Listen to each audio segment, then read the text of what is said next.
celebrating its 84th season. Welcome back to the KOAM Morning News. We've got our favorite baker, Lori Horton, here with us in studio. Good morning. And she's here to teach us how to cook a little Halloween treat. Yeah, we're going to get a little fancy. We're going to start with something that everybody's probably pretty familiar with, which is just Rice Krispie treats. But we're going to make them a little Halloween-y and make them a little bit different. So starting with all of our basic ingredients, which is just going to be butter and marshmallows. That's our basis always for our Rice Krispie treats. What's going to make these a little bit different, make them a little fun, and give them some shocking red color is going to be red velvet cake mix. And doesn't matter what brand, whatever. This is just literally dry red velvet cake mix. Okay, right out of the box. So on our stovetop, I've started with about a half a cup of butter. And we get to the debate of salted butter versus unsalted butter. Yeah, what is that debate, Lori? You know, generally when you're baking, you're always going to use unsalted butter because so often a recipe calls for salt, so you don't want to double that up. Yes, okay. This isn't really that recipe. We're not putting salt in anywhere else, so it's kind of optional whether you want to add that salted or unsalted butter. Honestly, I'm a huge fan of a European blend butter, which just has a little different moisture content to it, so makes them nice and chewy.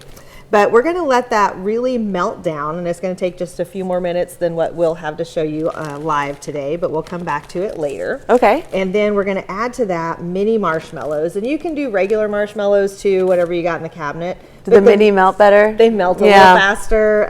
Other than that, flavor is pretty much the same. But we're going to get the butter melted down. We're going to add our marshmallows, start to get that really gooey mixture.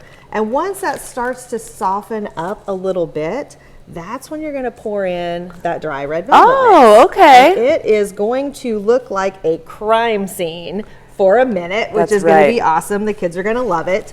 And we're also going to add to that a little bit of vanilla. And I like to add a little bit of a red velvet emulsion. This adds a little bit of color. Yes. Also, we're going to get color. Yeah, we're going to get that color from the cake mix. Believe it or not, it doesn't look very red when it's dry. But as soon as you add any moisture to it, it is going to turn bright red right off the bat.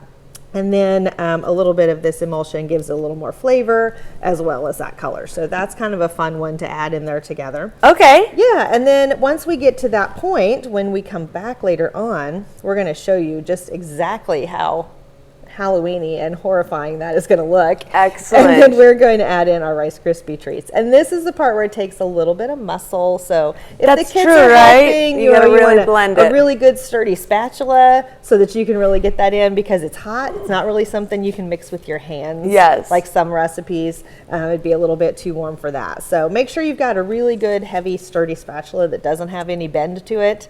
And you're going to be able to add all of that together, get them really well blended, and then we'll make some fun stuff with those. Oh, I can't wait. Something quick and easy for tomorrow. Halloween is tomorrow. Yep, it's coming up real quick. So, all right, thank you, Lori. Absolutely. Make sure you stick around, and we'll see how we make these amazing Halloween Rice Krispie treats coming up, plus more news after this. A Fletcher deal is a real deal.